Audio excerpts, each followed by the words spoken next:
So the topic of today's sermon is anger, compassion. Lately, there has been a lot of things that can make us angry. The other day, someone came to the temple and for whatever reason they were unhappy.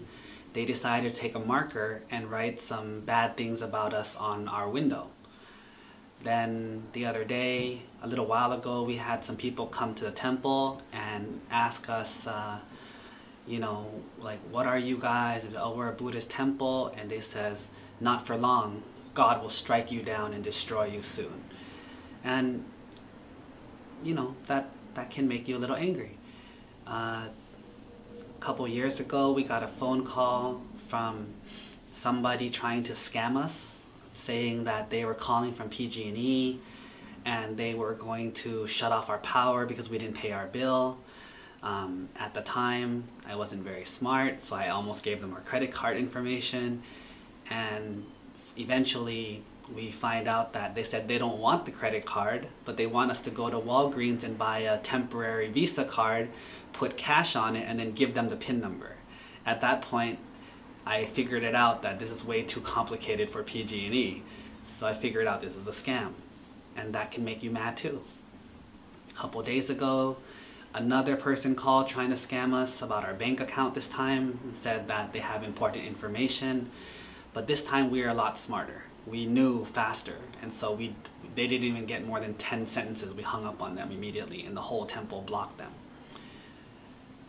The other day, we saw a YouTube video of people driving cars violently and aggressively, cutting each other off, brake checking where you drive in front of them, then you hit the brakes to make them crash or to make them get into a bad situation. Or the other day, go to the bank and then you see someone standing in line. This old person's you talking to the teller for a little bit long, and the people in line are yelling like, is this gonna take forever? This is so long. You guys are being very bad, a bad bank, and just getting so angry, which makes us angry to see them angry. So there's so many examples that can make you mad. That like, why are there people like this in the world? Why do people do this? Like, what's in people's hearts? Why are they so evil? And it makes you very mad.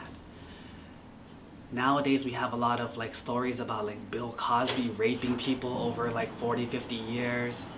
You have a lot of stories about violence and all these things, and now a lot of people are going to jail or losing their positions in politics and popularity because of what they did before. Now you see a lot of people cheering.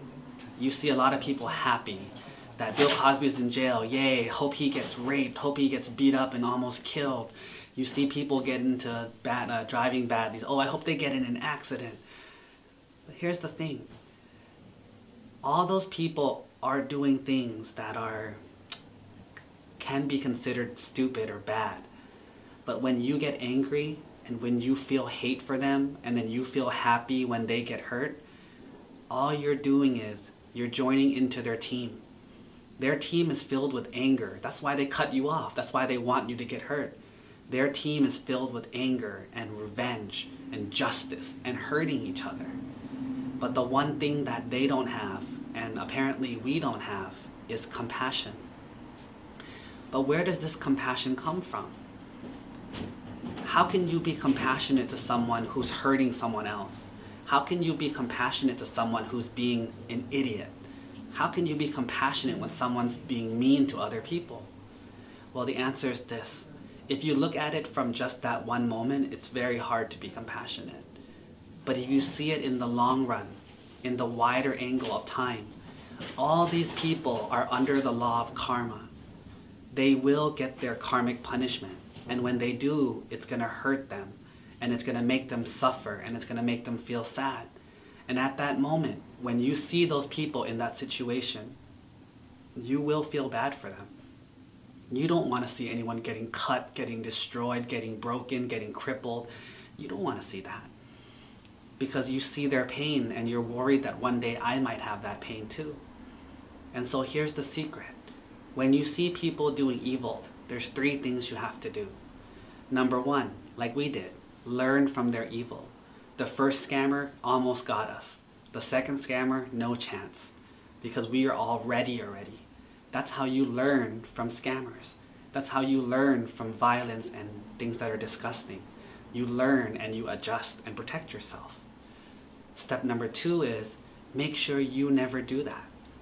Don't scam anybody. Don't trick anybody. Don't try to hurt anyone with your cars. Don't try to get angry in a public place. Keep it calm. Keep it controlled.